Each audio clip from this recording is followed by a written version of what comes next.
hard battle, sure. That was so hard.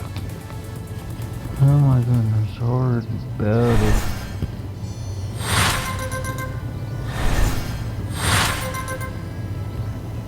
Nobody could beat me. Like, literally nobody in this game could beat me.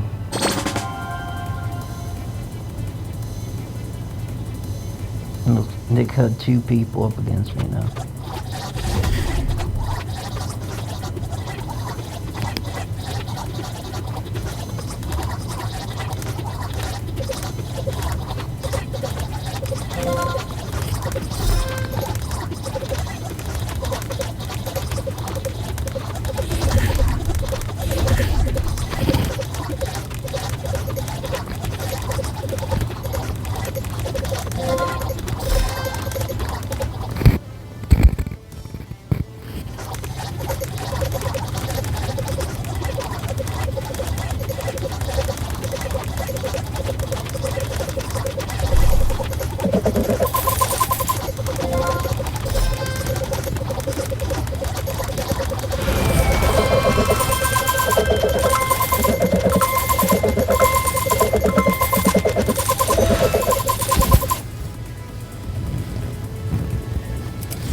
One more round, people.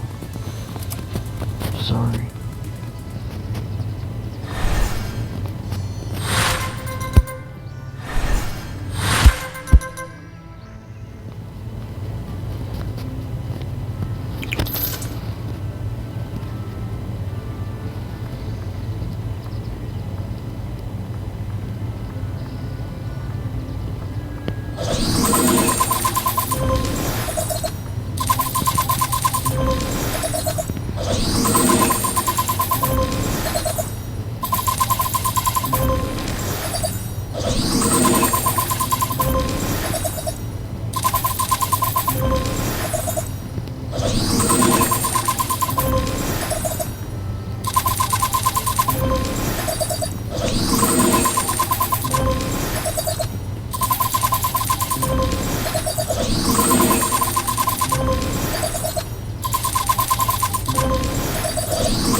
Okay, seriously, one more battle. That's all. I promise.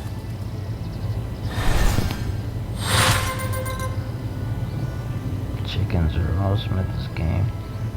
I might go back to chicken for a battle or so.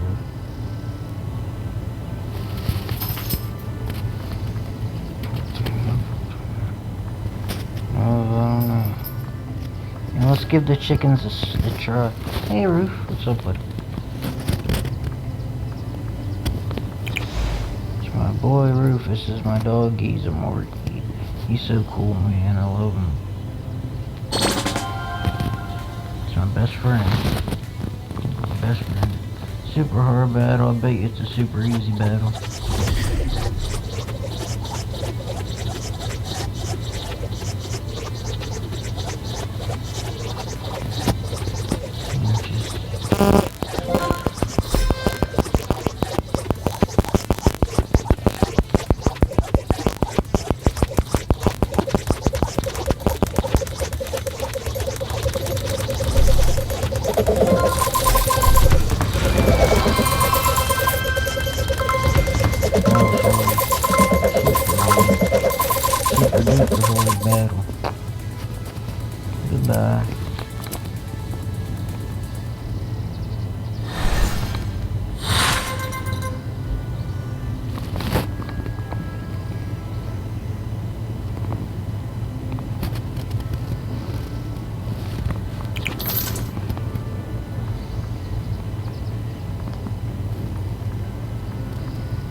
hard beta. Oh, it's a hard beta. Maybe it is.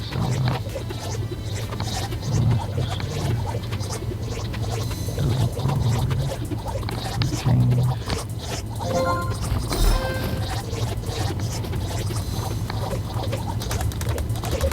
Nope, it's simple.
Shit. This is with my own earned money from the game. It's fake money.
Jeez.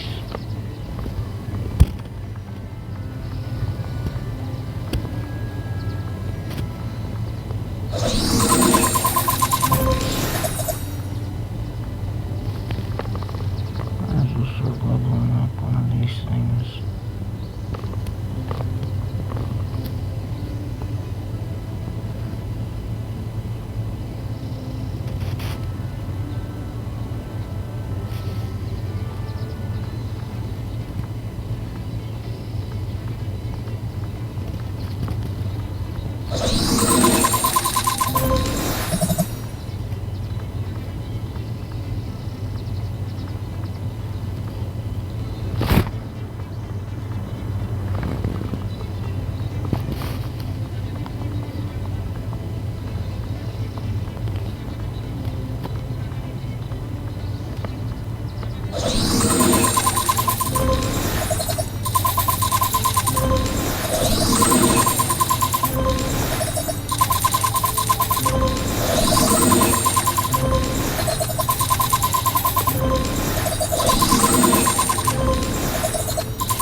That's a wrap on this. Put this on shoulders for a little bit.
I think I'm gonna try to not do a live stream after this one, see what those are like. Just have a party, Wednesday night party, play some music and video games, and I don't even play games. I don't even know what the heck I'm talking about. I like that Mob Era game that I was not Mob Era, something Mob, the one I was just playing. Whatever it's called. Something to do with mobs.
This is how I use AI.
Where's Rufus? Oh, my chest just started hurting. Oh no, that's not good. I don't know if I should take a baby aspirin or what, man.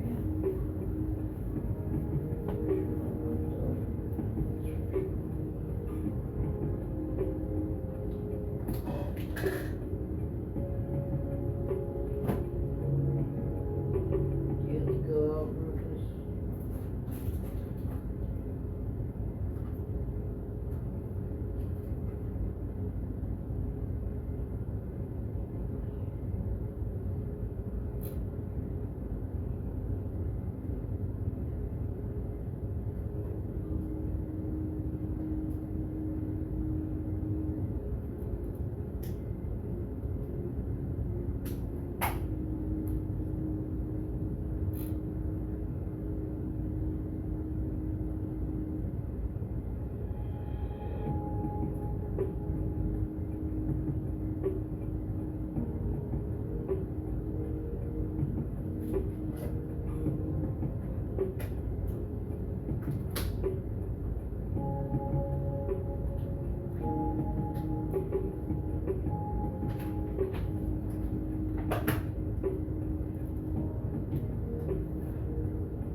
Outside, Rufus?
You don't got the baby, Rufus.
Hold on, it's too hot, Rufus. Hold on.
Weezy F.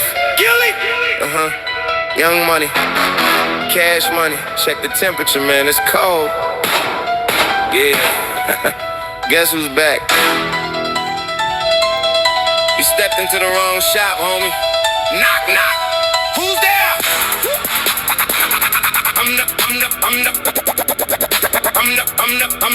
I'm the pharmacist to the pavement, prescribing this pain medication. Got the black hot standing on the corner, hallucination. Pass me the rock, I'm a caveman with a diamond craving. My mind is swimming in money, I'm misbehaving, no life savings. You want the raw uncut? I got the butcher knife. Cut your budget, cut your throat, I'll cut your inspiration knife. I'm a Martian with a market share of madness, man. Eating rappers for breakfast straight out the frying pan. Delicious. You looking for a fix? I fix the scale to tip the budget. Heavyweight champion, you a featherweight, don't touch it. Got the white girl dancing in the kitchen like a ballerina. Smoking on that loud, you can hear it through the whole arena. Turn it up, turn it up, turn it up. Metaphor monster, I'm Frankenstein with a silver spoon. Burying these tracks under the shadows of a crescent moon. You caught the brick of lies, now you crying to the captain. I'm the wrong dealer, homie, look at what just happened. Go! You knocked on the wrong door, looking for a cheap thrill. Now you caught up in the crossfire, swallowing a cheap pill. You dealt with the wrong dealer, counting up the wrong change. Now your whole world is burning inside a horror movie frame. Wrong card, wrong yard, wrong gotta push hard. Now you standing in a graveyard, completely scarred. Wait, back up, step back. Look at the track that I attack. You wanted the back of the rap, but you picked a fanatic who's mentally blacked out. An addict who's packing the gat in the back of an attic. I'm ready to act out. You wanted a bargain, I'm starving the goblin who's carving his name in your windshield. I'm terminal verbal, a chemical burden. I'm burning your turf to the sin sealed. You bought a bag full of venom and thought it was vitamins. Look at your pupils dilate. I'm the supplier of fire, a liar's destroyer, the boy who will violate violence day. You thought I was soft? Thought I'd let you just walk with a counterfeit bill in your pocket. I'll unhinge your jawbone and socket, then rocket your corpse to the top of a comet. I'm sinister, minister, killing the business. The witness is fixing the choke on the smoke. It's shady, I'm crazy, your baby with rabies. You think that this shit is a joke? You ordered the product, but got the psychotic, neurotic, narcotic who's breaking the scale. The transaction failed, you're trapped in the jail, and now you are headed straight down into hell. Bye-bye. Man, he thought it was sweet like candy cane. You dummy. You stumbled across a couple of mummies who hungry for money. It's funny. We don't take refunds over here, boy. No return! I got the key to the street, locking down in the basement. I got the key to your grief, locking you in the pavement. Safe to say I'm a safe cracker, breaking your safe spot. I'm rain smacker, straight jacket, rip your socks off. Crazy. Flow like a river, you floating face down in the current. I'm the determined occurrence of murder.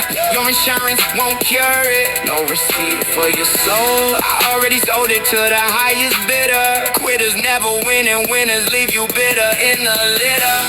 Trash. Wrong dealer, kid. Next time, go to the grocery store, Weezy. Yeah.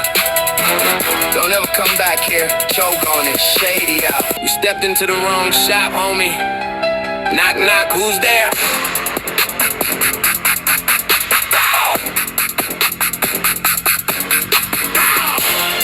I'm the pharmacist of the pavement. prescribing this pain medication.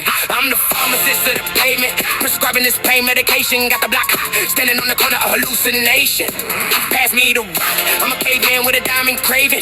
My mind is swimming in money, I'm misbehaving, no life saving. Say you want the wrong cut, I got the butcher knife. Cut your budget, cut your throat, I cut your expiration night. I'm on my Martian with a market share of madness, man. Eating rappers for breakfast straight out the frying pan. Delicious. You looking for a fix? I fix the scale that tip the budget. Heavyweight champion, you a featherweight, don't touch it. Got the white girl dancing in the kitchen like a ballerina.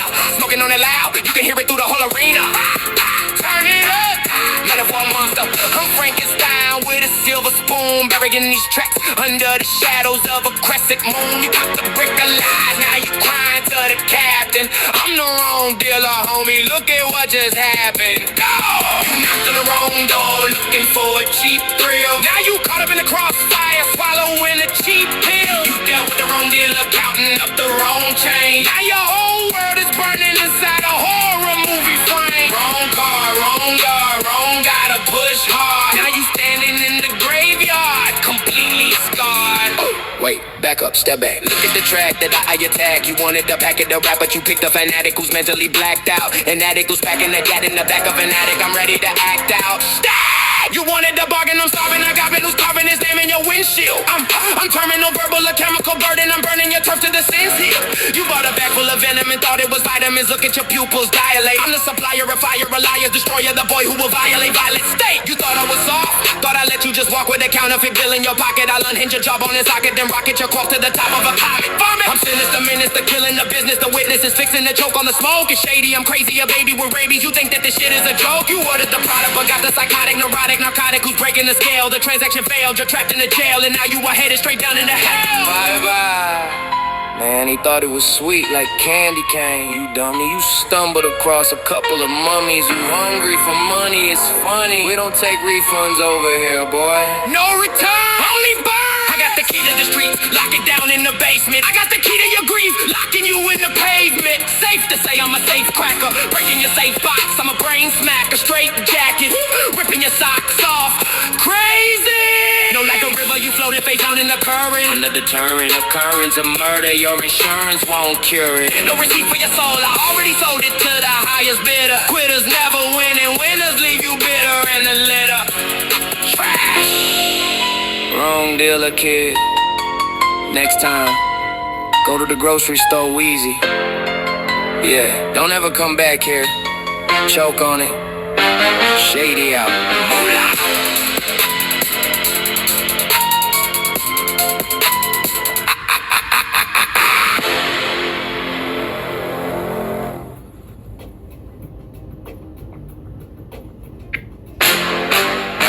Two crews in the same city, same story, same mission.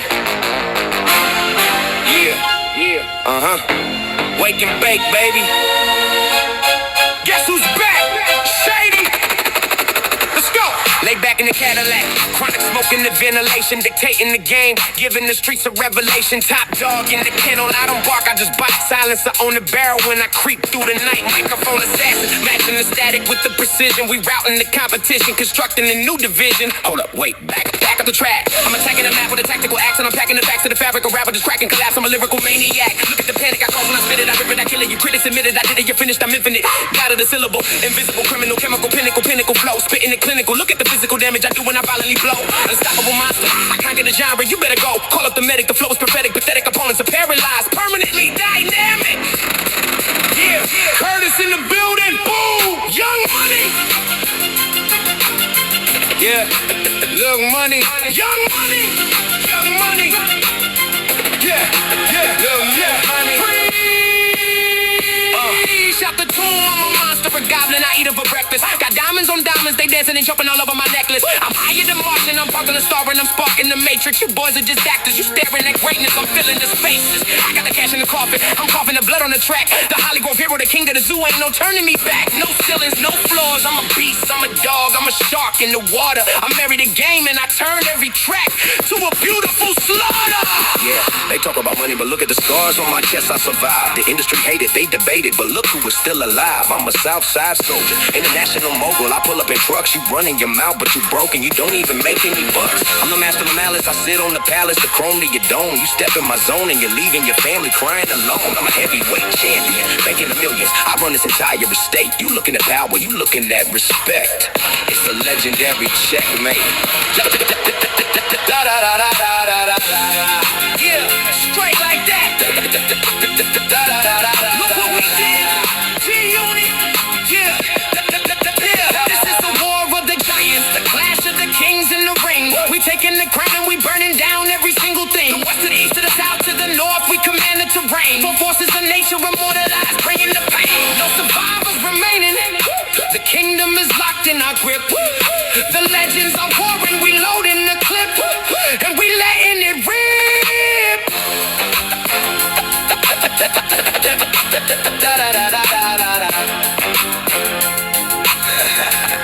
Standard procedure, peace.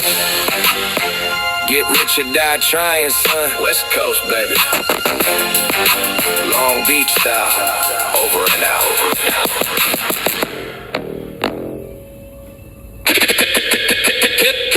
Hold up, wait, back up the track, I'm attacking the map with a tactical axe, and I'm packing the facts to the fabric of rapper, just crack and collapse. I'm a lyrical maniac, look at the panic I cause when I spit it, I rip it, I kill it, you critics admit it, I did it, you're finished, I'm infinite. God of the syllable, invisible, criminal, chemical, pinnacle flow, spitting it clinical, look at the physical damage I do when I violently blow. Unstoppable monster, I conquer the genre, you better go, hold up the medic, the flow is prophetic, pathetic, opponents are paralyzed, permanently dynamic. Yeah. Curtis in the building. Ooh. Young Money. Light a flick. Weezy, yeah. Free. Shot the tomb, I'm a monster, a goblin, I eat them for breakfast. Got diamonds on diamonds, they dancing and jumping all over my necklace. I'm higher than Martian, I'm parked on a star and I'm sparking the matrix. You boys are just actors, you staring at greatness, I'm filling the spaces. I got the cash in the coffin, I'm coughing the blood on the track. The Holly Grove hero, the king of the zoo, ain't no turning me back. No ceilings, no floors, I'm a beast, I'm a dog, I'm a shark in the water. I marry the game and I turn every track to a beautiful slaughter. Yeah, they talk about money, but look at the scars on my chest, I survived. The industry hated, they debated, but look who is still alive. I'm a Southside soldier, international mogul, I pull up in truck. You running your mouth, but you broken, you don't even make any bucks. I'm the master of malice, I sit on the palace, the chrome to your dome. You step in my zone and you're leaving your family crying alone. I'm a heavyweight champion, making the millions, I run this entire estate. You looking at power, you looking at respect, it's a legendary checkmate. Yeah, straight like that. Look what we did. This is a war of the giants, the clash of the kings in the ring. We taking the crown and we burning down every single thing. The west to the east to the south to the north, we command the terrain. Four forces of nature immortalized, bringing the pain. No survivors remain, and the kingdom is locked in our grip. The legends of war and we loading the clip and we letting it rip. No survivors remaining. The kingdom is locked in our grip. The legends are warring. We loading the clip and we letting it rip.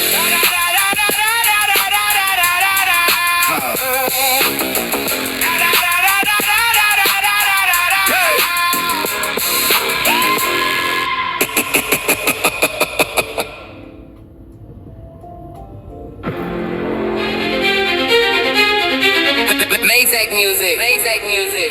Check the legend. Billionaire mindset. Young Money. Yeah. Weezy F, Rose Shady. We ain't cash from the same mold, Junior. Tucci. Look at him.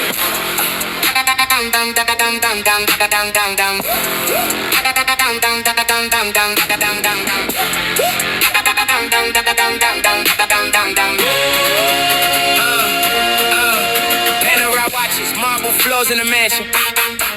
I'm presidential, federally expanded expansion. Niggas talking millions, I'm just counting the blocks.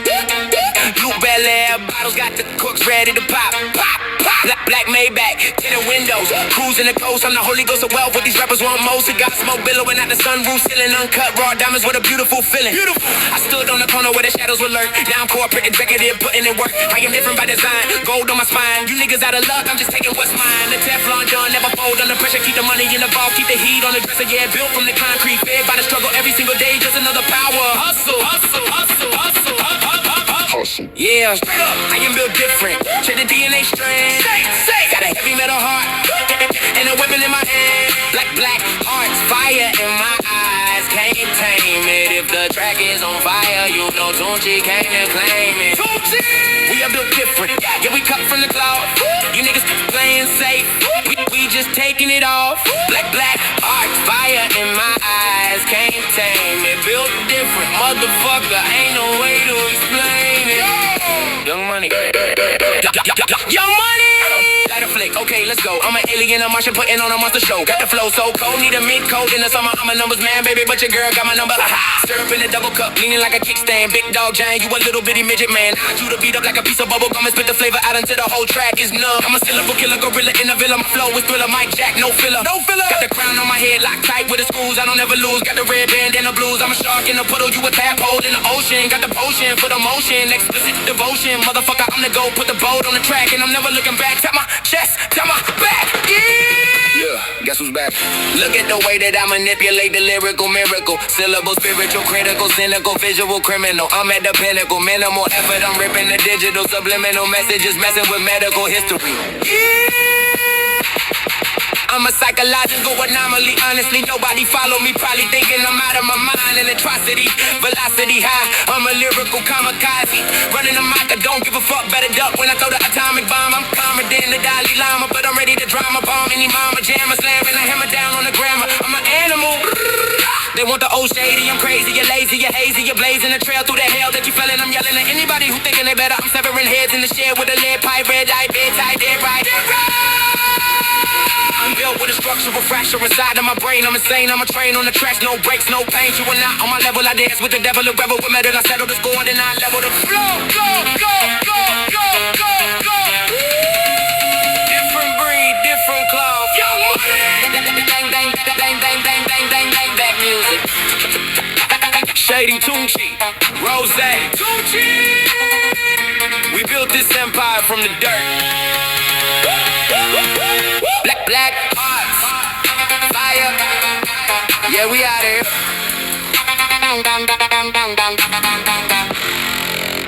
Young Money. Yeah. Weezy F, Rose, Shady. We ain't cast from the same mold, Junior. Tunchi. Look at him.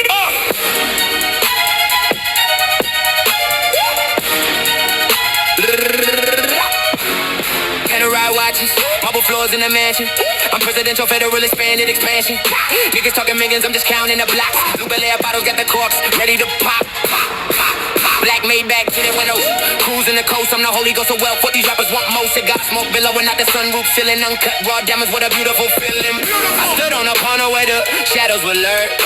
Now I'm corporate executive, putting in work. I am different by design, gold on my spine. You niggas out of luck, I'm just taking what's mine. The Teflon Don never fold under pressure. Keep the money in the vault, keep the heat on the dresser. Yeah, built from the concrete, fed by the struggle. Every single day is just another power hustle. Hustle, hustle, hustle, hustle. I am built different, check the DNA strand. Got a heavy metal heart and a weapon in my hand. Black hearts, fire my eyes, can't tame it. If the track is on fire, you know Tunchi came to claim it. Tunchi! We are built different, yeah, we cut from the cloth. You niggas playing safe, we just taking it off. Black hearts, fire my eyes, can't tame it. Built different, motherfucker, ain't no way to explain it. Light a flick, okay, let's go. I'm an alien, a Martian, putting on a monster show. Got the flow so cold, need a mint coat in the summer. I'm a numbers man, baby, but your girl got my number. Up in a double cup, leaning like a kickstand. Big dog giant, you a little bitty midget man. I chew the beat up like a piece of bubble gum and spit the flavor out into the whole track is numb. I'm a syllable killer, gorilla in a villa. My flow is thriller, Mike Jack, no filler. Got the crown on my head, locked tight with the screws. I don't ever lose. Got the red band and the blues. I'm a shark in a puddle, you a tadpole in the ocean. Got the potion for the motion, explicit devotion, motherfucker. I'm the gold, put the bold on the track, and I'm never looking back. To my chest, to my back. Guess who's back? Look at the way that I manipulate the lyrical miracle, syllable, spiritual, critical, cynical, visual, criminal. I'm at the pinnacle, minimal effort. I'm ripping the digital, subliminal messages, messing with medical history. I'm a psychological anomaly. Honestly, nobody follow me, probably thinking I'm out of my mind in atrocity. Velocity high. I'm a lyrical kamikaze running amok. I don't give a fuck. Better duck when I throw the atomic bomb. I'm calmer than the Dalai Lama, but I'm ready to drum a bomb. Any mama jammer, slamming a hammer down on the grammar. I'm an animal. They want the old shady and crazy, you're lazy, you're hazy, you're blazing a trail through the hell that you fell in. I'm yelling at anybody who thinking they better. I'm severing heads in a shell with a lead pipe, red light, bed tight, dead right. I am built with a structural fracture inside of my brain. I'm insane. I'm a train on the tracks, no brakes, no pains. You are not on my level. I dance with the devil, a rebel with metal. I settle the score, then I level the floor. Different breed, different club. Young money. Maybach music. Shady. Rose. We built this empire from the dirt.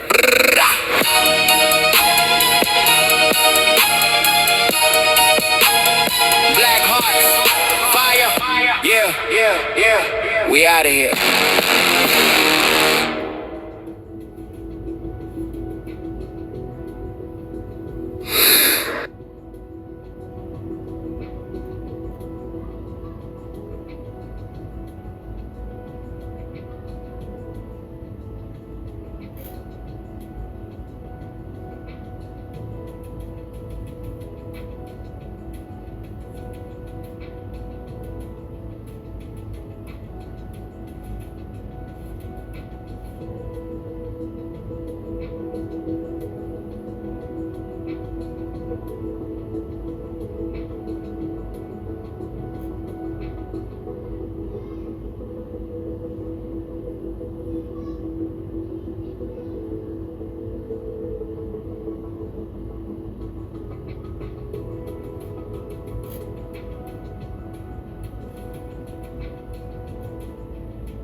Go drink some water.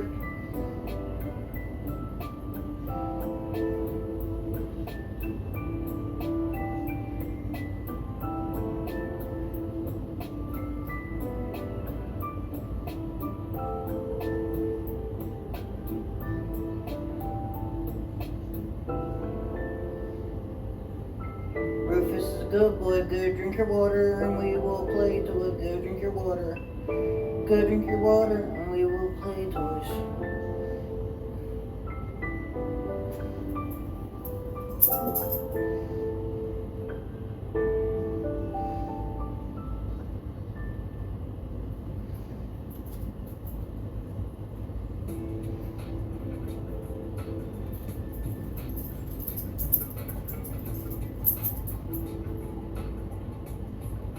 Oh, Rufy, hold on, you didn't drink your water, did you? I want you to drink some water. You're gonna get dehydrated, Rufus. Finish packing this and I'll throw your toy for you. It's a Roofy. It's hot in here, bro.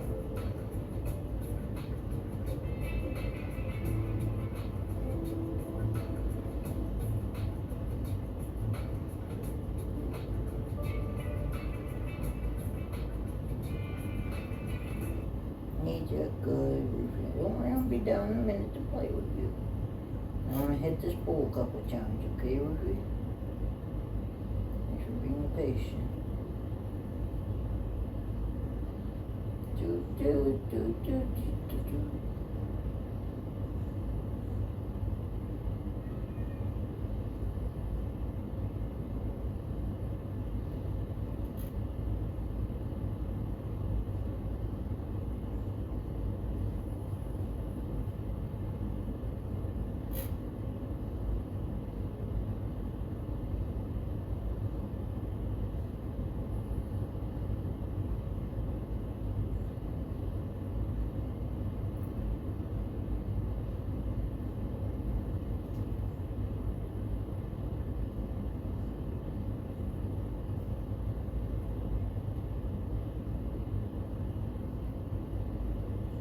Central Command announced just moments ago that the American and Israeli militaries are commencing with strikes on Iran. These strikes are reported to be planned to continue for the next several days. In fact, this may well develop into another phase of a full-scale war, a hot war, kinetic war, people dying, bombs dropping, missiles flying. And on one level, it's not surprising if you haven't been checking in on the progress of our war with Iran. But if you have been sporadically reading headlines about where we are and where this is likely to go, you may be a little bit confused, because we were just told the other day that a deal, the President of the United States holds that a deal with Iran is imminent any moment now. We've been hammering out the details. Our crack diplomatic team has been traveling back and forth to Pakistan, and we're very, very close. That turns out it's not true. That is, and we counted, the 38th time the President of the United States has announced since March 23rd an imminent deal with Iran. And like the other 37 times, this one turns out to be completely untrue for whatever reason, and we are back to bombing Iran. And Iran has pledged to respond, not by bombing the United States because they can't, but by hitting our allies in the region, the 6 Gulf states who are our closest allies in the Middle East, and they've almost all of them have sustained tremendous damage, in some cases very severe damage, to military and civilian infrastructure, and they'll continue to do that. So this is escalating. The war is back on, despite repeated promises that it was over, that we'd already won. We could play you a lot of clips. No point really in doing that because it's depressing. We could play you all 38 announcements of an imminent deal. Again, you get the point. But we can't resist playing just one from about 6 weeks ago. This is the President of the United States saying that victory is already ours, and we're all really only hanging around to increase the magnitude of the victory. Here's President Trump. We've already won, but I want to win by a bigger margin. But we have destroyed their Navy, destroyed their Air Force, destroyed all of their if you look at their anti-aircraft equipment, their radar equipment, their leadership is destroyed. We've destroyed everything. So it's hard to know which of those details is accurate or not, because there has been really since February 28th, when this began, a total news blackout on the details of this war. We don't know how many Americans have been killed. We don't know how many have been injured. We don't know how they were killed and injured. We really don't know anything beyond what we read on the internet or in press releases. And in case after case, that has turned out to be untrue. So there really has never been a war of this magnitude with this little factual coverage, supplying the public with usable information about how it's going. So we don't really know. We can take some of that at face value. The United States military is formidable. It's huge. There's a budget of over $1 trillion a year. So we can bet that tons of running assets have in fact been destroyed over the last several months. But fundamentally, we can conclude that Iran has not lost this war. In fact, by the only measure that really matters, Iran is winning the war. What's that measure? Well, of course, it's the ability to control the Persian Gulf, the eastern aperture of the Persian Gulf, the Strait of Hormuz, now famous. And as of right now, Iran controls the Strait of Hormuz. It did not when this war began, now it does. And so what do we learn from this? Well, we learn that President Trump is not a great diplomat. He's overselling this, like it's an all-you-can-eat buffet at Atlantic City. Oh, it's gonna be the best. And so it's tempting to kind of lay all of the blame at Trump's feet, and on one level it is all his fault. He decided to do this. Whatever pressures he faced, it was his decision. And he has oversold America's position in this, and he is in some very real way not good at this. I'm gonna play, okay? But that would be to minimize the profound nature of this moment. What we're really learning is not simply that Trump is a spotty commander-in-chief and certainly no diplomat and obviously not a deal maker. If you announce a deal 38 times and it doesn't materialize, you're not a deal maker. What we're beginning to understand, unfortunately for the rest of us, are not just the limits of Trump, but the limits of American power. That's what we're actually learning, how limited the United States is in what it can do and how it can project its will abroad. And a lot of Americans, particularly if you grew up, came of age over the last 30 years when the United States had really unrivaled power globally, global hegemony, it was in charge, it was the lone superpower up until maybe 10 years ago. And in the minds of many in Washington, it remains the lone superpower. You imagine that the US government could just kind of affect outcomes by articulating them, say it out loud and it becomes true, because it has the biggest and famously best military in global history. But despite having that military, despite aircraft carriers that cost $120 billion start to finish to put in the water, the United States military has not been able to open that strait to shipping to the rest of the world, to global commodities, in months. And there is no promise that we'll be able to. So we have, first and foremost, learned the limits of American military power. There are some things we just can't do, and you would have thought we'd be able to do them. Iran, fewer than 100 million people, primitive, backward theocracy that everyone makes fun of, globally reviled as a medieval state. The US military could not force Iran to do one thing: open up a narrow waterway. So our military power has limits that a lot of us didn't appreciate until February 28th. Our economic power has limits that a lot of people didn't fully understand.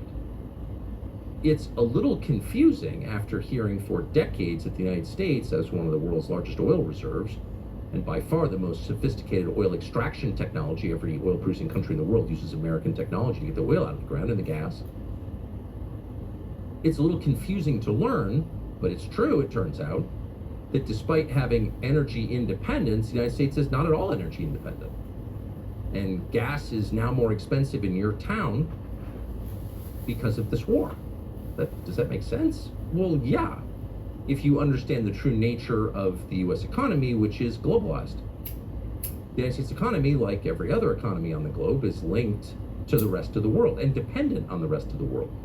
And so while conceptually the US may have enough oil and gas to meet its own needs, in real life, the price of Brent crude set on the global market determines the price of gasoline in your town, which is another way of saying Iran has massive power over the United States economy. Who knew that? We spent decades hearing about how Iran was a military threat somehow. This sanctioned, backward country was going to nuke us for reasons that were never exactly clear, because they hate our freedoms. But we thought of Iran, most of us who listened to the media thought of Iran purely in military terms. Iran is crazy, Iran is heavily armed, Iran is a theocratic Shia death cult, and they want to kill us, and we should worry about Iran's military power. Well, here, according to the president, we've eliminated a lot of Iran's military power. It's Air Force and Navy. Who knew they had those? But they're gone in any case, according to him. And Iran is still exercising power over the United States, not just because it's slamming our enemies with drones and missiles, but because it is affecting the price of energy in our country thousands of miles away.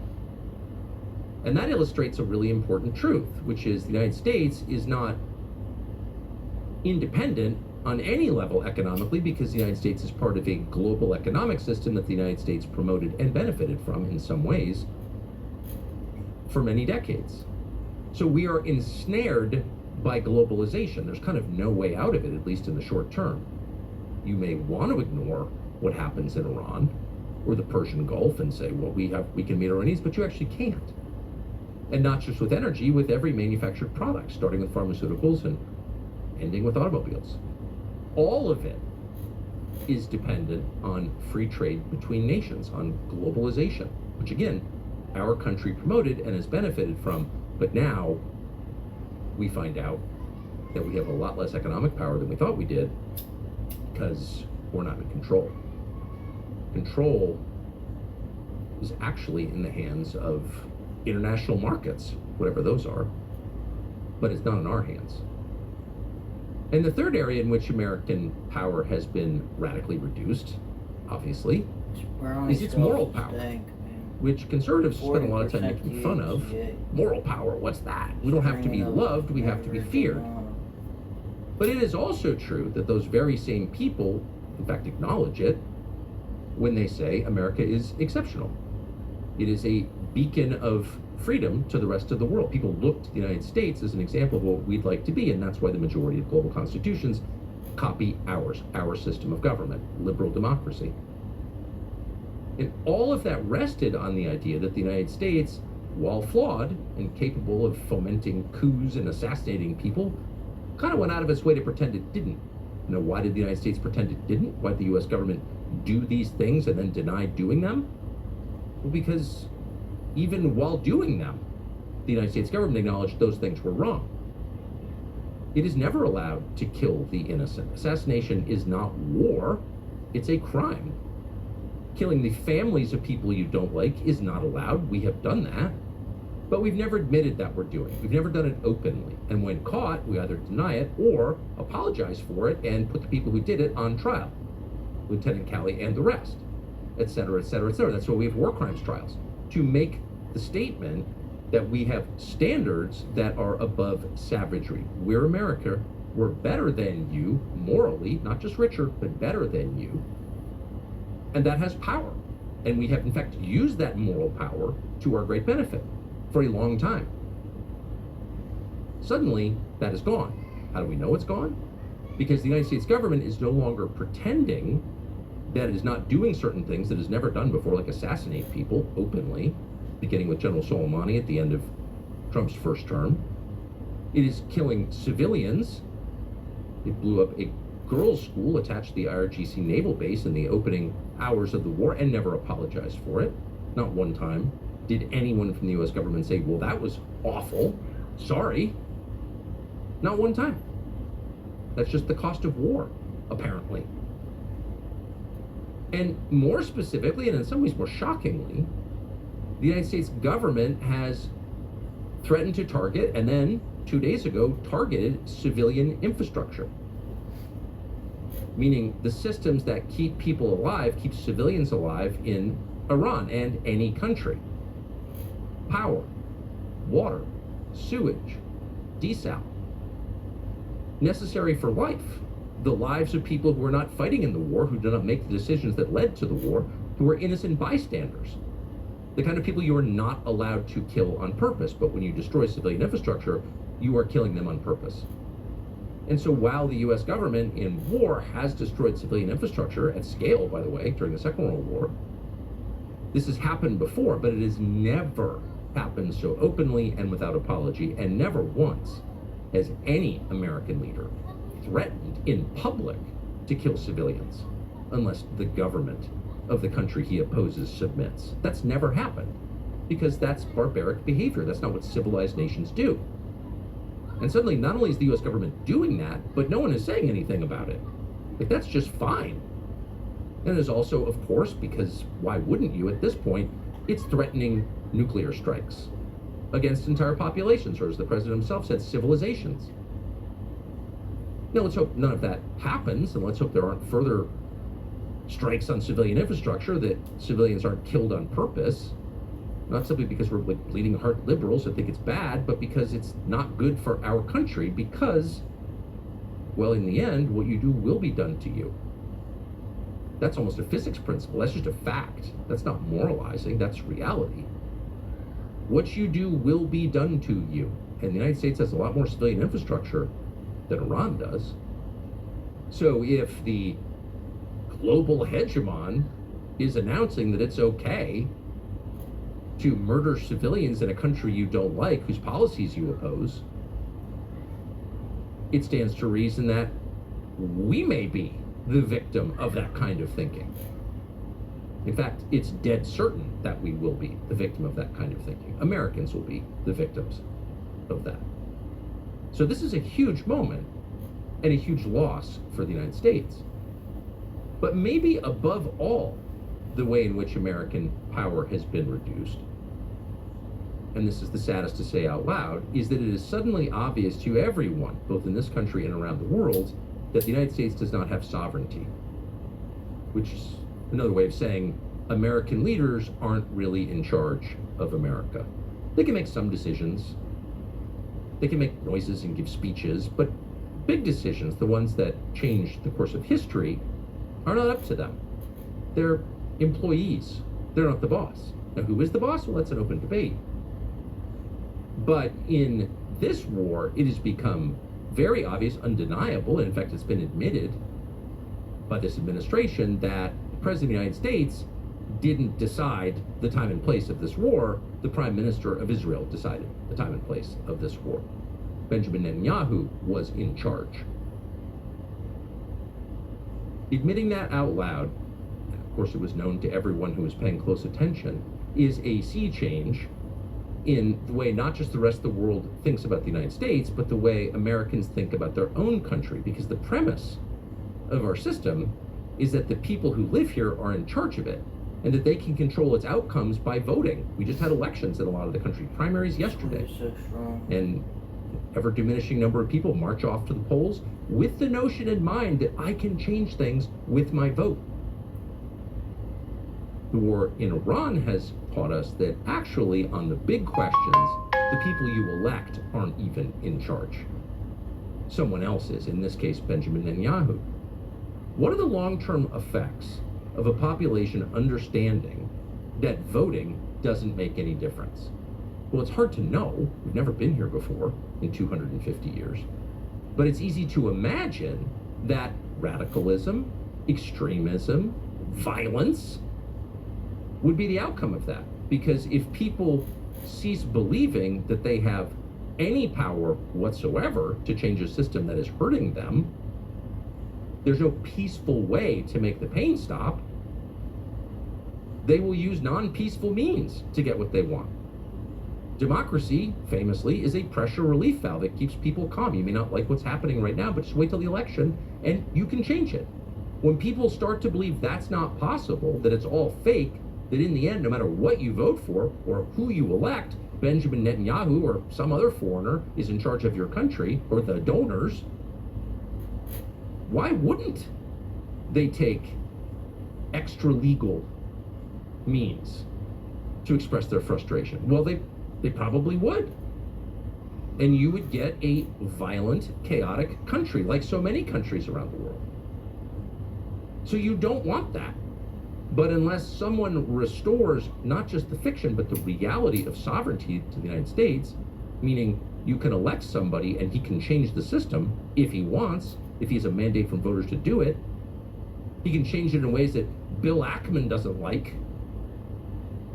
Unless that is clearly true, then you're going to get a very radical population. And if you mix that realization with an economic downturn, which is the obvious end result of this war, who knows what you could get? So the costs of this war to the United States are profound, and they have nothing to do with Iran's nuclear program or its navy, assuming it even had a navy. Did Iran have a navy? Who cares? Who cares about its nuclear program? Actually, Pakistan has a nuclear program. Lots of countries you don't think should have nuclear weapons, including Israel and France, have nuclear weapons. What matters in the end is whether the United States survives in recognizable form, and this war makes it less likely that it will. Not certain, it's not lights out or anything, but we are clearly on the road to radical destructive change in the United States, accelerated by this war, and that's bad. And what about Iran? What's going to happen to Iran after all this? Well, of course, it's impossible to really know, because this is so dynamic.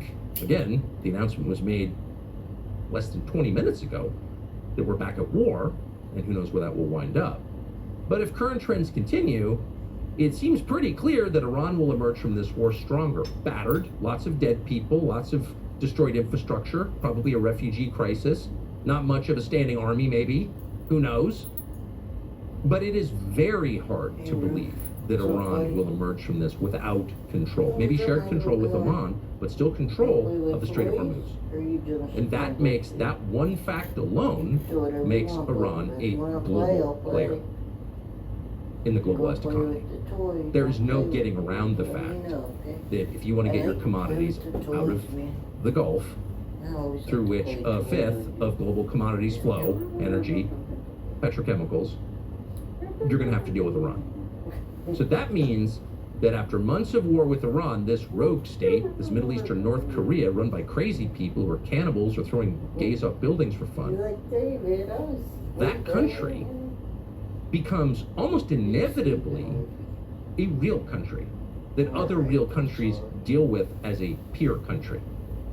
It's also pretty easy to imagine an enhanced Iranian economy, because at some point, U.S. sanctions will either have to be dropped, reduced, or they will just become less meaningful because the U.S. dollar will not be dominant in the way that it is now. And finally, and this is not a minor point either, Iran's image around the world will be enhanced. And even in the region. Now, how would that happen? How would that work? How could Iran, which is not Arab, it's Persian, and the Persians and the Arabs do have a long history of animosity toward each other, but also intermarriage and complex relationship for sure, but some animosity, particularly the Persians and the Gulf Arabs. And it's not just religious difference, there are cultural differences and attitudinal differences that have caused friction between those groups for a long time. But already, Iran, which is bombing Arab countries and destroying Arab countries, is more popular in some Arab countries than it was at the beginning of the war. Now, how could that be? Well, because Iran has taken a clear position on the murder of Palestinian civilians, particularly in Lebanon, but not just Lebanon, in the West Bank and Gaza also. Iran has tied its ceasefire negotiations to a ceasefire in Lebanon. Now, that's not something that resonates with most Americans, like, who cares? But in the Middle East and in the entire rest of the world, which is watching this, watching Israel destroy Lebanon for reasons that are not clear at all, murder Christians wholesale in Lebanon, destroy Christian villages, bomb Beirut, not a traditional Hezbollah stronghold. Why are you bombing Beirut? Unclear. But it's happening, and the rest of the world is watching carefully, because Lebanon is a country a lot of people have been to, probably the most beautiful country in the world, with some of the most sophisticated people in the world. It's not Yemen, it's Lebanon, it's on the Mediterranean. And the rest of the world is watching this in horror, and no one's doing anything about it. The United States is abetting it. The United States is helping it happen, despite what they tell you. Those are American weapons and weapon systems being used to murder Christians in Lebanon. Who is doing something about it? Iran. Hate to say that. Wish that weren't true. Wish it didn't fall to Iran to do something about this, but it has, and they are. And they're doing more about this than any other country, including ours, including any of the Gulf states. Sorry. Because they are tying the reopening of the Strait, which the world wants, to an end to Israeli bombing and murder in Lebanon. So in the eyes of the region, whatever people hate about Iran, and there's a lot that the Arabs hate about Iran, they are uniquely standing up for the Palestinians. The mass murder in Gaza, the genocide in Gaza, and history will record it as that. It is genocide. It is a state policy to eliminate a people and transfer them out of a land. It is genocide by any definition. Is the biggest thing that is happening at this point in history. It is the biggest thing. It is the thing about which the most will be written going forward.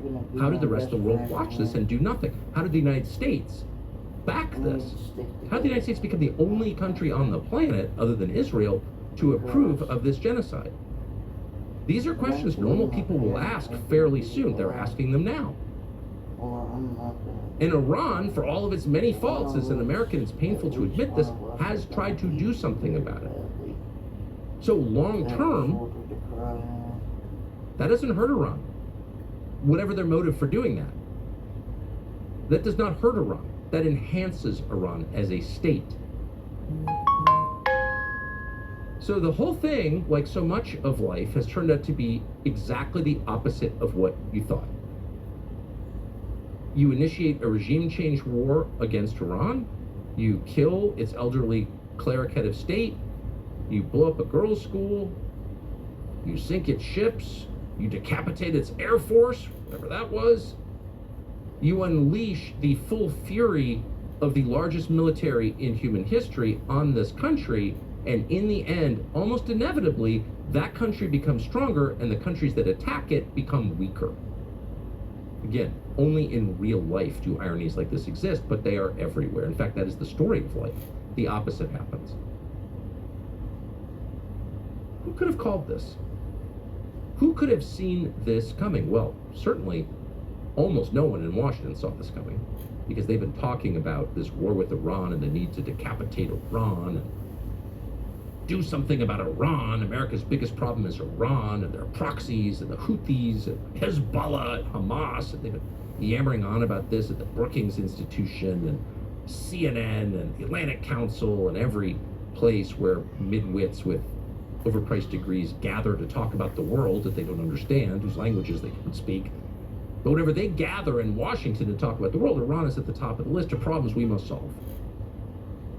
And in almost none of these gatherings has anyone piped up to say, well, wait a second, if we do that, the opposite will happen. Iran will become more powerful and will become less powerful. Almost nobody said that in Washington. Literally almost nobody. And if there is somebody, who is that person? There wasn't one. But there was at least one person outside of Washington who said this. His name is John Mearsheimer. He's been a professor at the University of Chicago since 1982, over 40 years. And he studies international relations, the way that countries get along with each other, balances of power regionally and globally. And he's smart and he's erudite, but above all, he is wise. He draws obvious conclusions from longitudinal data sets, as they say in academia. He looks at what happens over time and tries to understand what this tells us about the way nations behave and about the way people behave, about human nature, which is constant. It doesn't change. And because he is one of the very few people in the field of international relations who has this ability, married to personal bravery, he's willing to say things that are unpopular, which is the rarest of all qualities in academia. Because he has these two qualities, he has been maybe the only guy, or one of the very few guys, to call it right. Back in 2007, he and a friend of his from Harvard called Stephen Walt wrote a book on the so-called Jewish lobby, AIPAC, and whole constellation of nonprofits in Washington that seek to steer the U.S. Congress and the executive, the White House, to giving Israel more money and more military aid, to changing the inherent priorities of American foreign policy, which are to protect and enhance the United States, to do things that are good for the population of America, to change that priority to protect Israel, do what Israel wants. And the two of them wrote this fairly famous book about it back in 2007 and were immediately attacked, can you guess, as Nazis and anti-Semites. Well, turns out neither of them was a Nazi or an anti-Semite, just the opposite. Kind of normal liberals, not racist in any sense. And the charge itself was ludicrous. You notice what AIPAC is doing? You're an anti-Semite?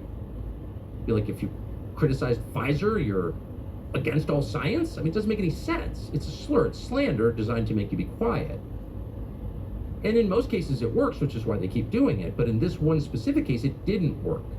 John Mearsheimer, who had tenure at Chicago, did not lose his job. And not only did he keep speaking, he upped the volume of his speaking and kept telling the world, though most people didn't listen, what he had personally seen and how he interpreted that. In other words, why does the United States military go to war? And Mearsheimer, through close observation, concluded, well, in the modern era, mostly it goes to war, big wars, on behalf of Israel. Here is Professor John Mearsheimer in 2007 describing why the U.S. went to war in Iraq. It is manifestly clear to most Americans that the Iraq War is one of the greatest strategic blunders in American history. Our argument is that Israel, and especially the lobby, were two of the main driving forces behind the decision to invade Iraq. It is hard to imagine that war happening in their absence. To start with Israel, it was the only country besides Kuwait where both the government and a majority of the population favored the war. The Israeli government, to include Prime Minister Sharon, pushed the Bush administration hard to make sure that it did not lose its nerve in the months before the invasion. Other influential Israelis, like former Prime Ministers Ehud Barak and Benjamin Netanyahu, also implored the United States to take down Saddam. In fact, Israel was pushing so hard for war that its allies in the United States warned Israeli officials to damp down their rhetoric, lest it be seen as a war for Israel. I might also add that President Clinton said in 2006 that every Israeli politician I knew thought that Saddam was so great a threat that he should be removed even if he did not have WMD. So you can see why Professor John Mearsheimer was considered threat number one by AIPAC, and we'll just use the phrase, and it's amen chorus, in the American media. Not because he's a bigot or a Nazi, but precisely because he is not. He's an eminently reasonable man who understands the facts and isn't afraid to say them. He's not acting out of animus, he's acting out of honesty, and in fact, decency. So you can't have people like John Mearsheimer talking. If people are going to criticize Israel, they should also be attacking Jews. They should be full-blown crazy people. People like that are helpful to the cause. People like John Mearsheimer tend to provoke an open, rational debate on the topic that AIPAC and the defenders of Israel's influence over the United States cannot possibly win because it doesn't make any sense at all. So they don't want to have the debate. So Mearsheimer was basically written out of the world he occupied. Though he is a full tenure professor at the University of Chicago, one of the most prestigious universities in the world, suddenly he wasn't getting invited to write a lot of New York Times op-eds. In fact, for many years, very few non-experts heard from him at all. But he kept saying the same thing, which is the Israeli government and its agents in the United States, registered and unregistered, are pushing the U.S. government toward outcomes that will hurt the United States. And now his ultimate vindication, the war in Iran. And not just the war in Iran, but the war between Russia and Ukraine, which is in fact, a war between the United States and Russia. And we got into that war because of pressure from exactly the same people. People who have pushed for war in Iran have spent the last 5 years pushing the United States to go to war with Russia. And that war is still ongoing because of pressure from those very same people. What can you do to monitor important parts of your life that you can't always keep your eyes on? Things like the far corners of a job site or ranch, or let's say you've got a boat dock somewhere and you can't check on it every day. Cellular security cameras from Defend are the answer. These cameras are very easy to install. No Wi-Fi required, no complex setup process. You don't need to be a master electrician to do it, no running wires all over the place. You just mount the camera, turn it on, and it automatically connects to the strongest available cellular signal and starts sending photos and videos directly to your phone. You can be across the country. You never have to wonder what is happening where you live. You've got total security all the time. It's a gate entrance, a construction site, it's your barn, cabin, anything else you need to keep your eye on when you're gone. This will do it for you. And unlike a lot of security systems, this is affordable. Peace of mind for an honest price.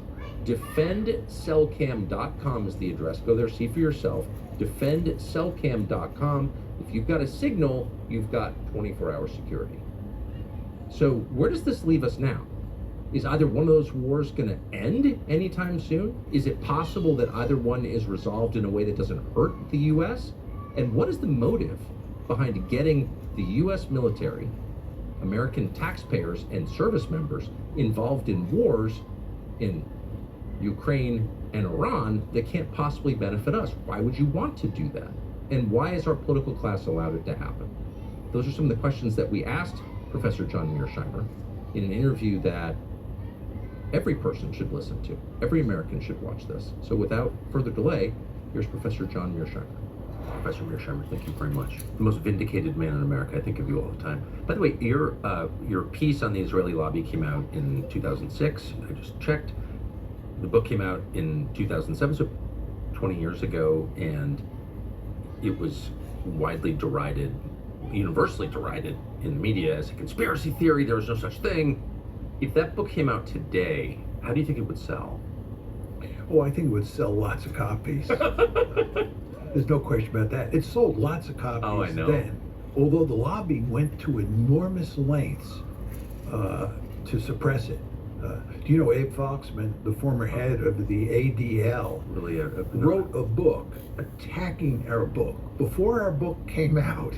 That was due to come out the same day our book was supposed to come out. Actually, yeah. He wrote a book, Abe Foxman, that was a direct attack on our book before our book was published, and he didn't have the page proofs or anything. He was basing his attack on what we had said in the article written the year before, and it was scheduled to come out on exactly the same day that our book came out. And then, of course, the lobby went to enormous lengths to make sure that we got as little attention as possible. They ended up getting us canceled at Google. We were supposed to give a big talk at Google, and the lobby moved in and got that talk canceled. We were supposed to give a big talk at the Chicago Council on Foreign Relations, which the lobby then got canceled. Because the lobby doesn't exist. It's just a conspiracy theory, and if you disagree, the lobby will cancel you. Yeah.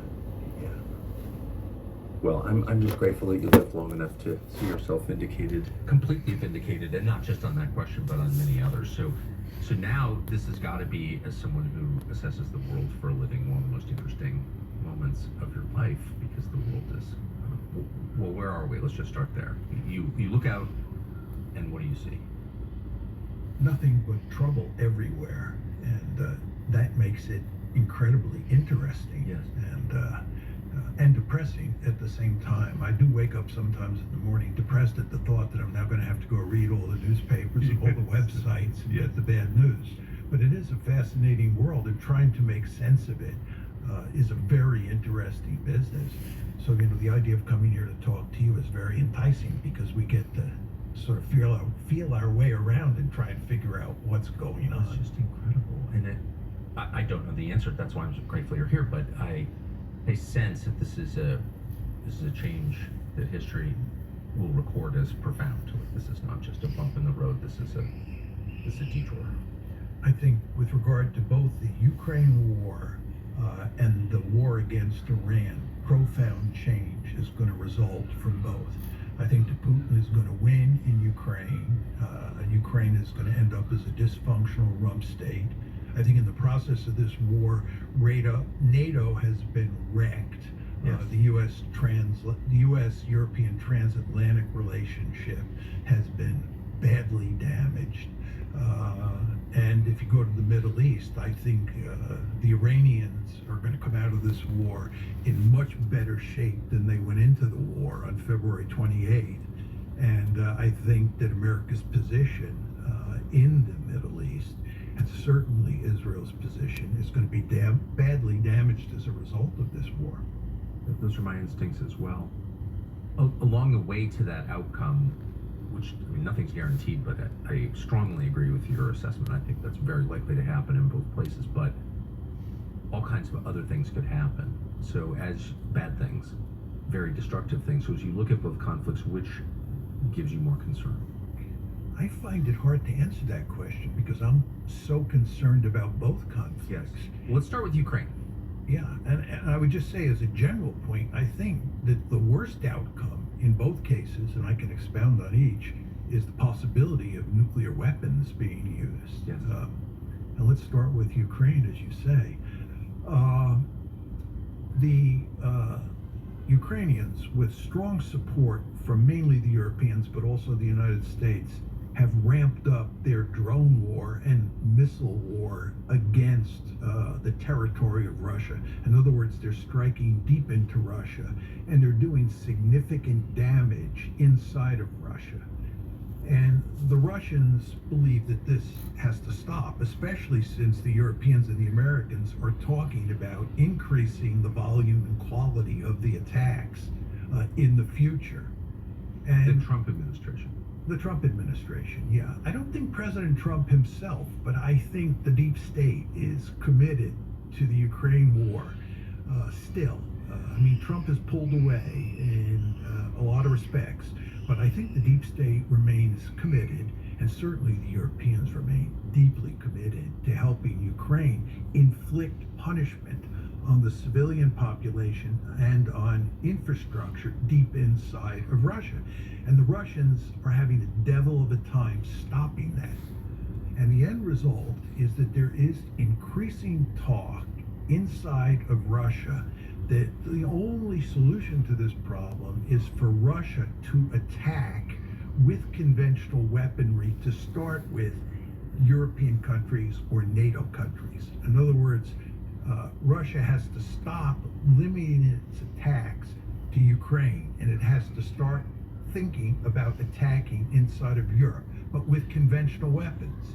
And the view of many inside of Russia is that if that doesn't work, if the conventional weaponry doesn't stop the attacks on Mother Russia, then what Russia should do is use limited nuclear attacks against NATO countries to send a very clear signal to the Europeans and to the United States that they better stop, or this will escalate out of control.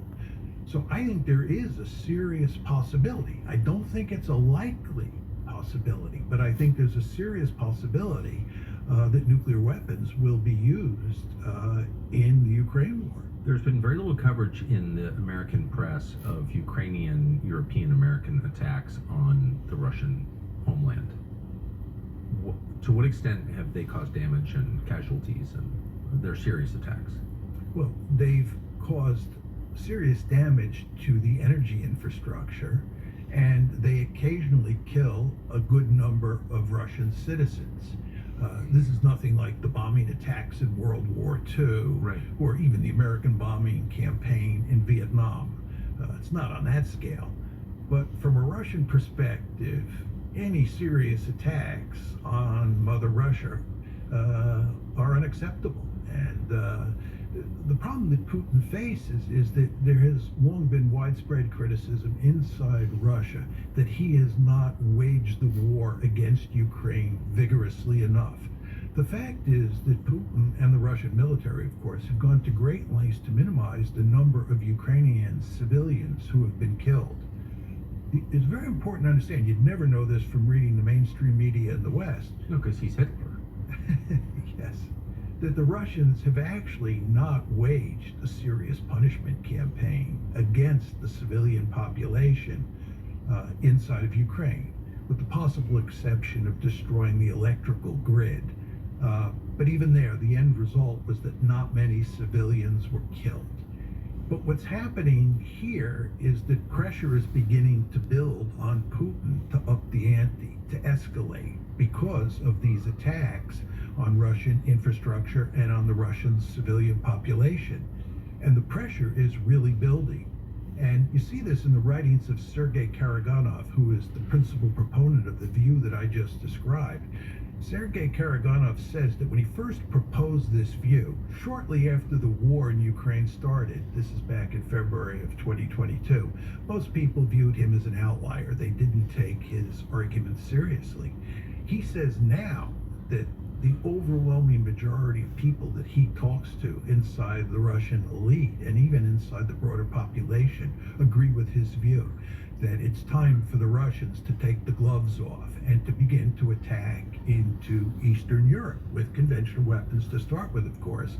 But then if that doesn't work, use nuclear weapons. It's time to send a clear message to the West that their attacks on the Russian homeland, their attacks deep into Russia, have to stop.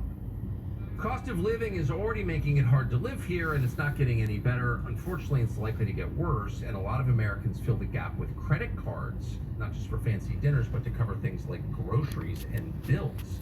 That is a disaster. It's understandable, but don't go down that road, because there is a tax, in effect a survival tax of 20% interest or more. Why would you do that? Why would you hand money to the big banks when you can keep it for your family? Our friends at American Financing have a better way. If you're looking to buy your first home or refinance your current one, they're helping Americans achieve the dream of homeownership with monthly mortgage rates currently in the 5s.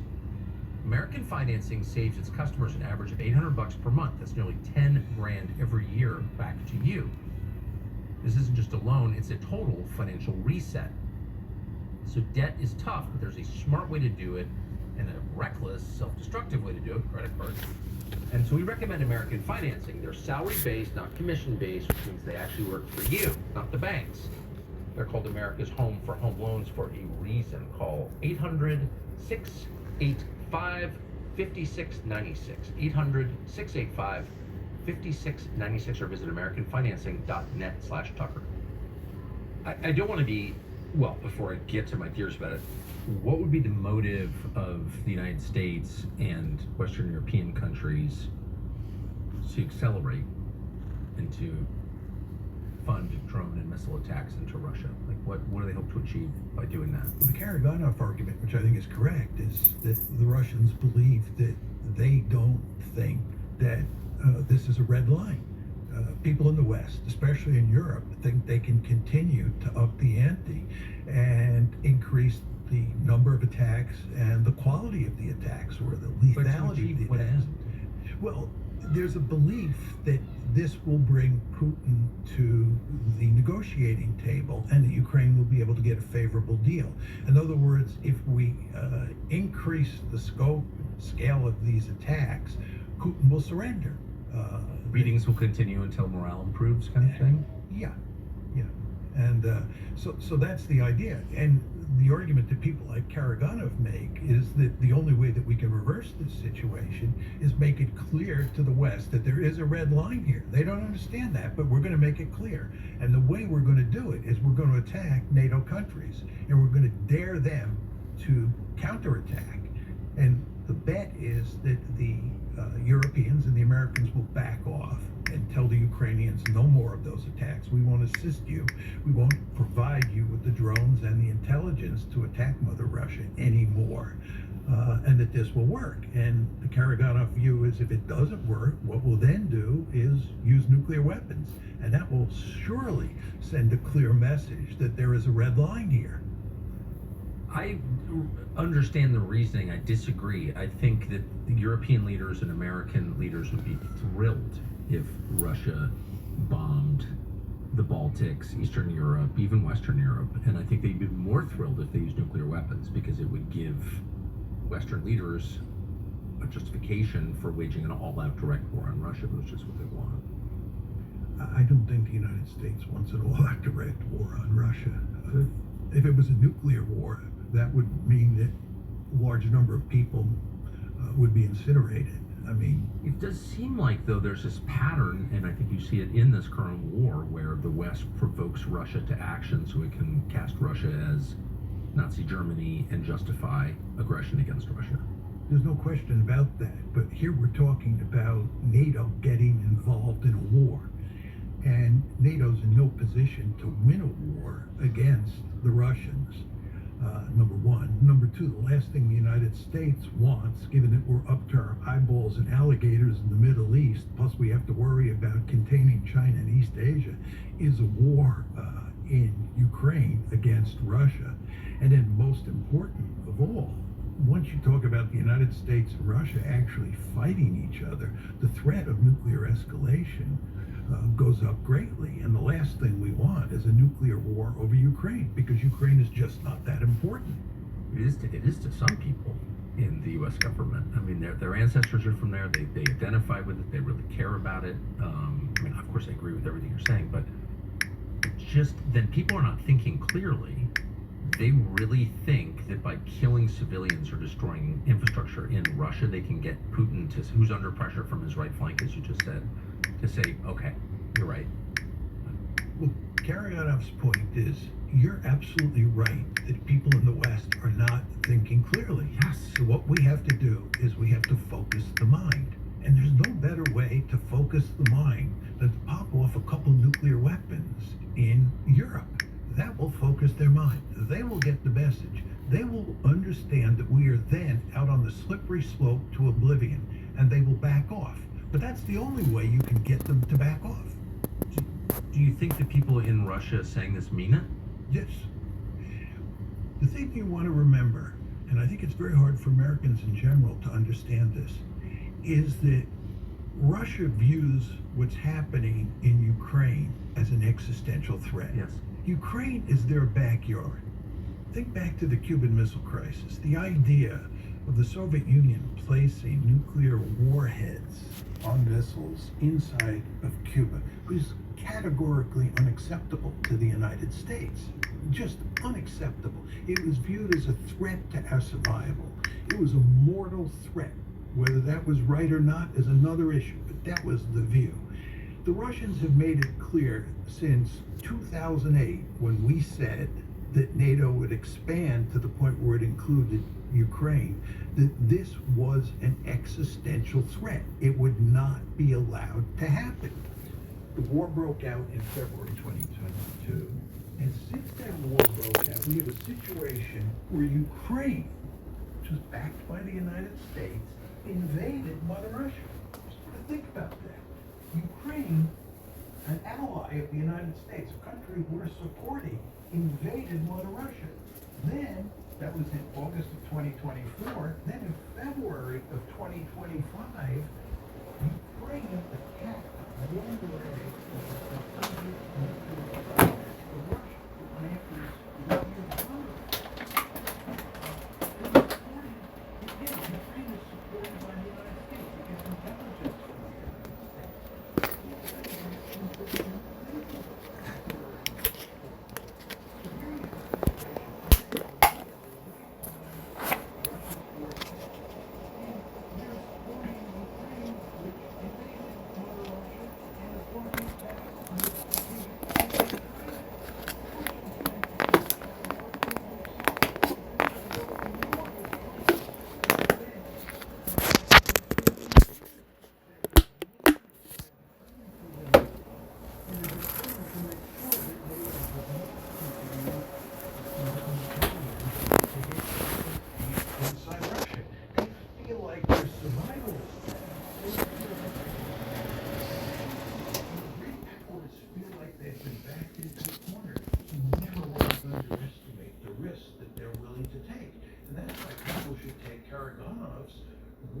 So seriously.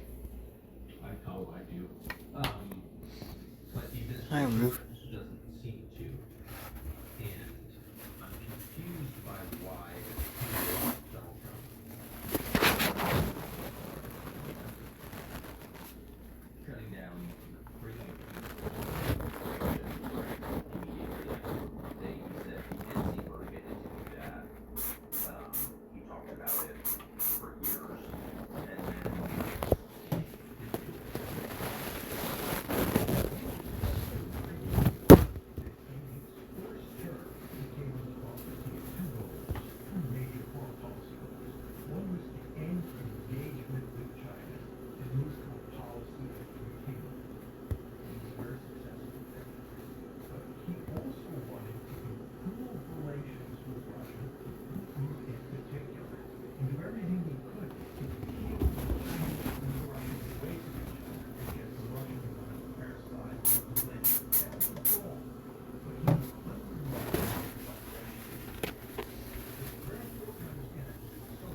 significantly improve relations with Russia, which would certainly be in our interest, and maybe even end the Ukraine war, which would be in everybody's interest, including Ukraine's interest. The problem that he runs into is twofold. First of all, he's ham-fisted when it comes to diplomacy. He's just not good.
Boogie, boogie, boogie.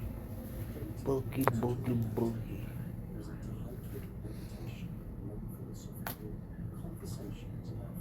Everyone just got to hear me take a pee. And I really had to pee. Really, really bad.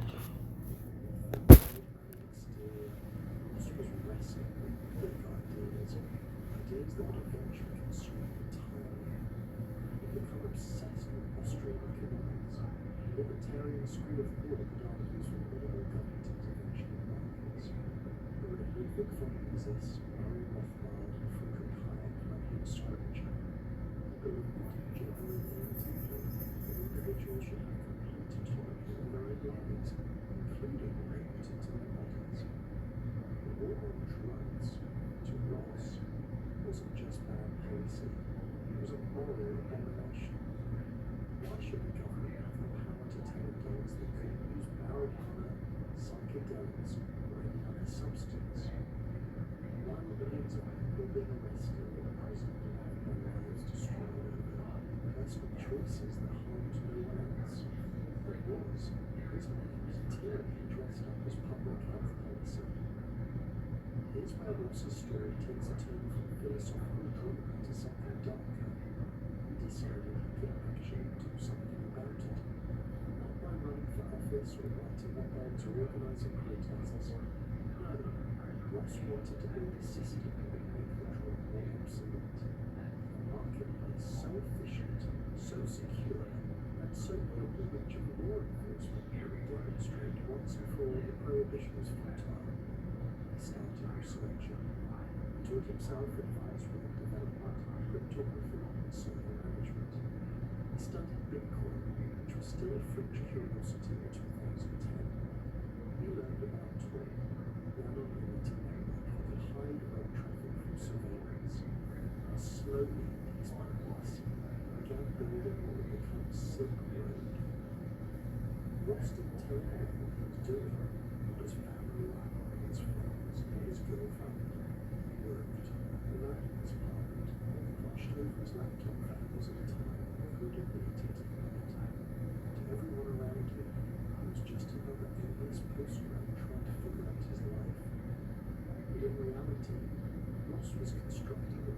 empire. He believed he was on the right side of history. He believed that what he was building would be remembered as a turning point, a moment when individuals would claim their freedom from an overreaching state. He saw himself not as a criminal, but as a pioneer, digital founding father creating a kind of society based on voluntary exchange and personal liberty. It's easy in hindsight to see hubris in that belief. At the time, in that apartment in Austin, Ross Ulbricht genuinely thought he was going to change the world. And in a way he did, just not the way he imagined. Before Silk Road could exist, the world needed something it had never had before: untraceable digital money, typically created in 2009 by a mysterious figure or group calling themselves Satoshi Nakamoto. Bitcoin was pitched as a revolution in finance, a currency free from banks, governments, and central control. Transactions were recorded on a public ledger, blockchain, and the identities behind those transactions could remain completely anonymous. To most people, Bitcoin sounded like a nerd fantasy. To Ross Ulbricht, others like him, it sounded like freedom. No chargebacks, no credit card companies, no paper trails leading back to a real name. Just you, your wallet address, a mathematical certainty that no one could stop you from spending your digital coins however you wanted. Bitcoin wasn't designed to harm. He's a good boy, Rufus, yeah. I know he is, I know he is. He's a good boy, he's Rufus Roo. Rufus Roo, what you doing, Rufus Roo? Rufus, come on, Rufus, back up, Rufus. You're to being a bad boy, don't do that. You're being silly boy, don't be silly boy.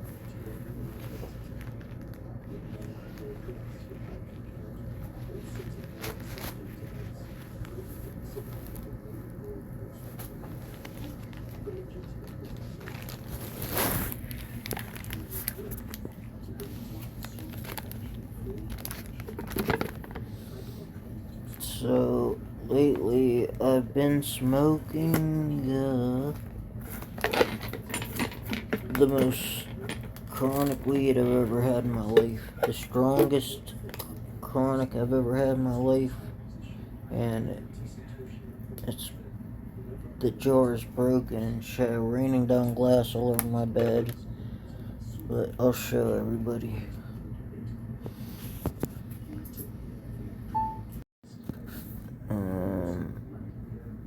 This stuff right here. And let me show you something else.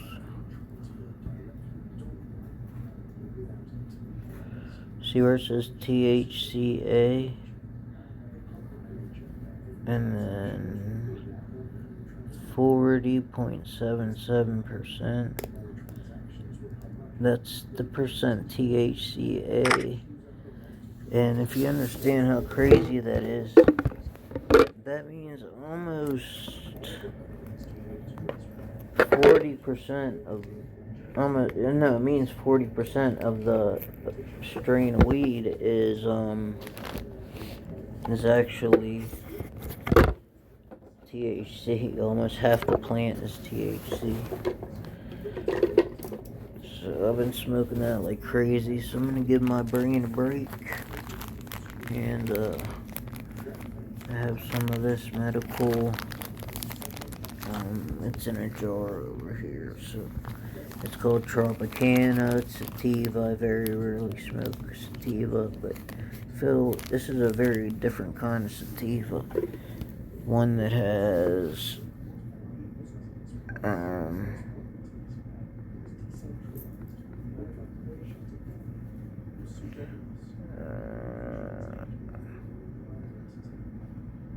what's this say? 1% myrcene. I mean, no, Rufus, come on, man. He tries to go on my pillow every time. You're bad, Rufus. But anyway, I'll go shoot Rufus. That's Rufus, my best friend. Always tries to take my pillow. He's cute and he gets away with it. But this is that Tropicana, and it maybe you'll see it better with the flash on. Oh, why is it black and white now?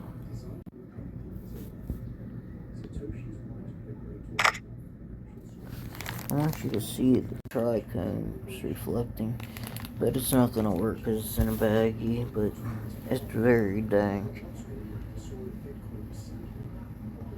I would take the brownie scout out, but I don't want the glass falling on my bed anymore, because look, I'll give you a look at it. Man, it's like grinding up glass all over. Dude, I can't. Maybe through the bottom. Oh, I got it in a baggie too. But I'll try to show you. The nuggets they're phenomenal, but you can't see them from here. Maybe you could see some trichomes on the bottom of the bag. Yep. Yeah, they're all over the place. But I don't know if I have any other images of it.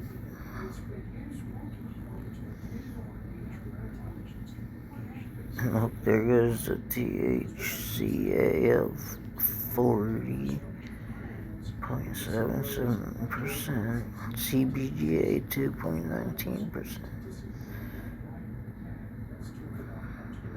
Good stuff there. That's my favorite is linalool, but this one has like none. If it's like 0.2, I consider that decent. It's not the most impressive with the terpenes, but the nuggets are pretty dank. Pretty dank. Thank you.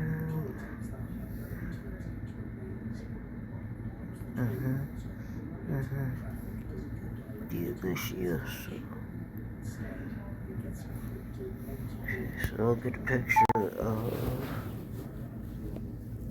myself rolling a joint, I guess. Nope, can't find any papers. Maybe. Oh, here's some brownies. I have 2 quarters. I didn't even realize it. I'll show you them. Okay. Alright, here we go.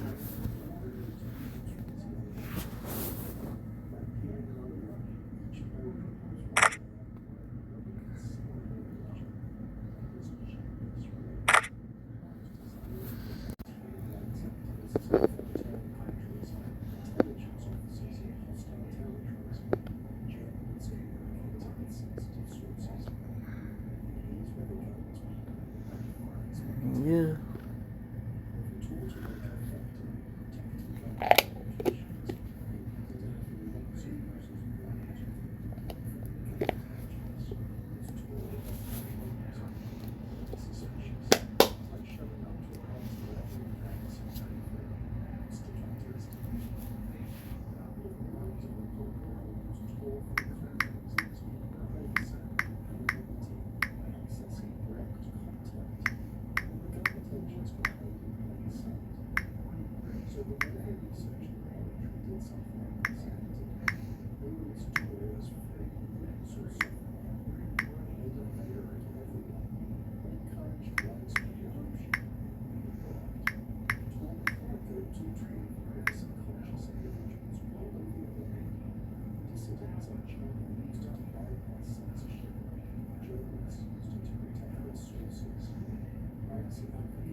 Yeah. Everything's so censored, man. It's so gay. Everything's so gay anymore.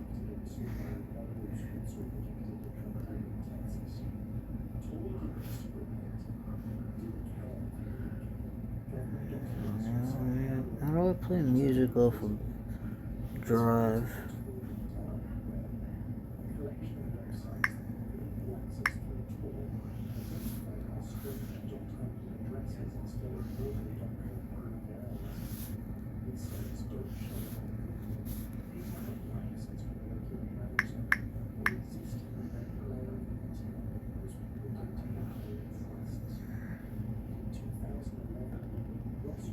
at this party. The first. Let off with a wicked jungle set as we just get ready to get set and check it out.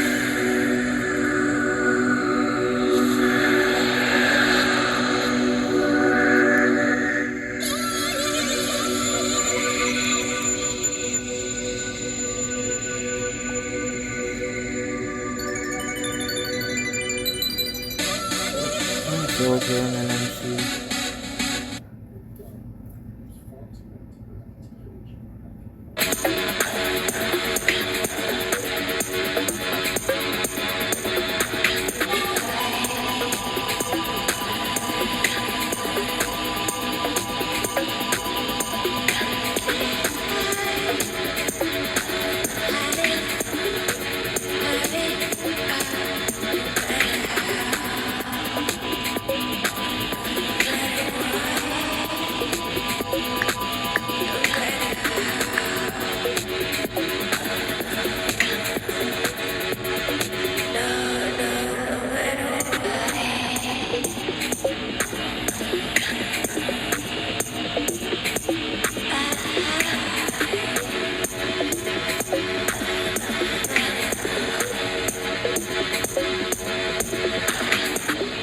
Put this on a little bit before I go to bed, so I'm gonna have to lay it on while my dog is trying to sleep. Try to be considerate. So for now, I will put on something for y'all to listen to.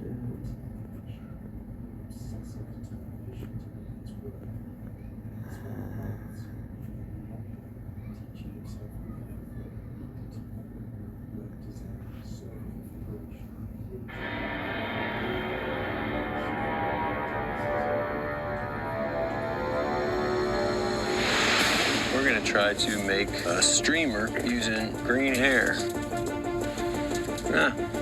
The last shelter task is to dig the fire pit. This is officially home. I'm doing a log cabin because it's sturdy. That is stripped away, and I feel like that's when I'm the most alive. What kind of animal Jesse might be cooking up tonight? It's a squirrel! However, this one is unusual, because when I went up to the snare, he just looked so bedraggled.